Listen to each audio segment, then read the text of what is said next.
Today I want to talk about the power to choose our response.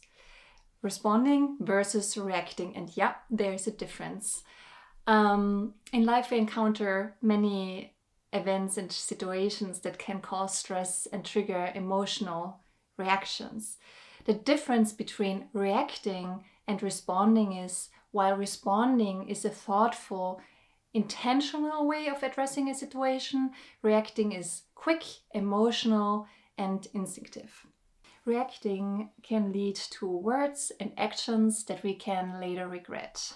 It can damage relationships by causing hurt feelings and damage trust. It can escalate and make a situation way worse. So overall, we can damage relationships, hurt people, and therefore hurting ourselves. Why do we actually react? When we get into a stressful, triggering situation, we get into fight or flight mode to protect ourselves, to keep us safe. But very often, the situations we are in are not life-threatening. And because we are going into fight or flight mode, we can make the situation actually worse. But what if I told you that there is a brief window of opportunity, a critical 90 seconds, during which your subconscious mind and your conscious mind work together to process incoming information before you react? This window offers us the power to choose our response, a choice that can make all the difference in our decision making. Imagine a pause button that allows you to step back and assess the situation before reacting. The pause is the space between stimulus and response. What really helps and is really, really useful, and it's always with us, it's our breath. When you feel triggered, when you feel stressed, when you feel about to react, pause, we step back to assess the situation, and we start breathing. Breathing is so powerful, and we really underestimate the power of breath. The breath brings us back into our body. We feel more grounded, and it really helps us to center ourselves. So take a few breaths, a slow breath in, hold maybe on top, and breathe out slowly. So what else can you do other than breathing, conscious breathing? Remove yourself from the situation when you can. Remove yourself physically from the situation.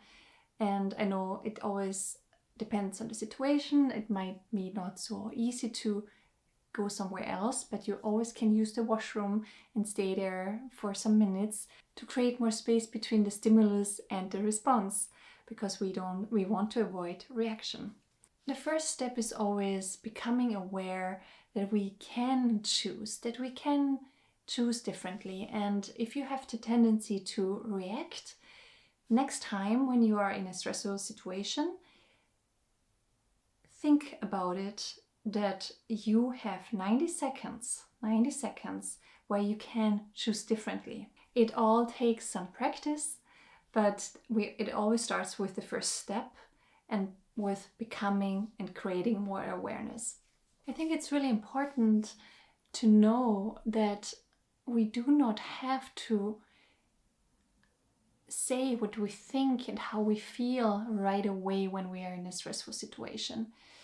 We want to share and things are coming out right away, but we can allow and give ourselves the permission to actually take the time to think about certain things before we share them with others. So this conscious choice to create more space empowers you to respond more effectively to life's challenges. Go and practice. And let me know how it goes in the comments below. When you are aware that you are in a stressful situation, that when you feel triggered, that's the moment where you hit the pause button. Allow yourself to take the time to hit the pause button. the key lies in creating space between the stimulus and our response.